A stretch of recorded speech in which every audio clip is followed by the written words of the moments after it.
Bugün akaryakıt gemiyle geliyor.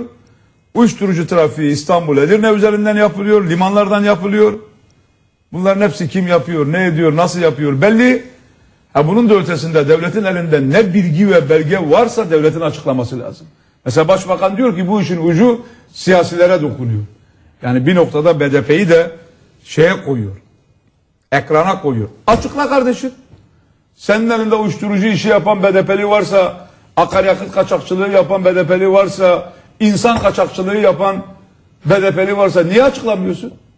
Bütün milli istihbarat sende değil mi? Bütün askeri istihbarat sende değil mi? Bütün emniyet istihbarat sende değil mi? Bütün Dışişleri Bakanlığı istihbaratı sende değil mi? Koy ortaya. Koy ortaya bunları. Şimdi arkadaşlar o kadar rezalet şeyler oluyor ki konuştuğunuz vakitte beyefendilerin zoruna gidiyor. Vay nasıl herkes önümüzde titrerken siz bizimle böyle konuşuyorsunuz. Somalili adam, Kenyalı adam, Mozambikli adam İstanbul'a geliyor. Değil mi? Nasıl geliyor? Geliyor. 50 türlü hallen geliyor. Aksaray'da insan kaçakçılarını buluyor. Cebindeki son 1000 doları veriyor onlara, 2000 doları neyse. Botlara biniyor. Ege Denizi'nde devriliyor, boğuluyor veya kamyonların içine tıkılıyor.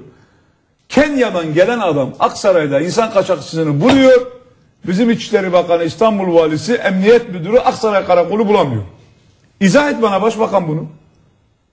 Binlerce insan öldü. Yani botlarda işte devrildi, tankerlerin içine girdi, boğuldu, evlere sığındı, yandı. Soruyorum Sayın Başbakan Recep Tayyip Erdoğan, her şeyi bilen zat-ı muhterem. Mozambikli adam geliyor Aksaray'da insan kaçakçısını buluyor. Senin buradaki o anlı şanlı valinin, İçişleri Bakanı'nın, Emniyet Müdürü'nün, Aksaray Karakol'un, Fatih Emniyet Müdürü'nün niye bulamıyor? Bunu mecliste de soruyor musunuz Altan Bey? Çok açık seçik çıkıyor, defalarca konuştum. 56 sefer bu 24 ay zarfında 56 sefer meclis kürsüsünden konuşmuşum. 52 tane basın toplantısı yapmışım. 640 tane soru önergesi vermişim. 640 soru önergesi. Vay be. Hiçbirine cevap alamadınız mı? Bu cevaplar yok. Ne cevaplar var? Yani başka bir şey sorarsan mesela Çorum Samsun yolu ne oluyor anlatıyor sana işte şu kadar ihale oldu böyle oldu. Bir araya gideceğiz aradan sonra devam ama bunların bana cevabını ver. Tekrar soruyorum Mozambikli adam Aksaray'da insan kaçakçısını buluyor. Senin polisin nasıl bulamıyor? Araya gidiyoruz.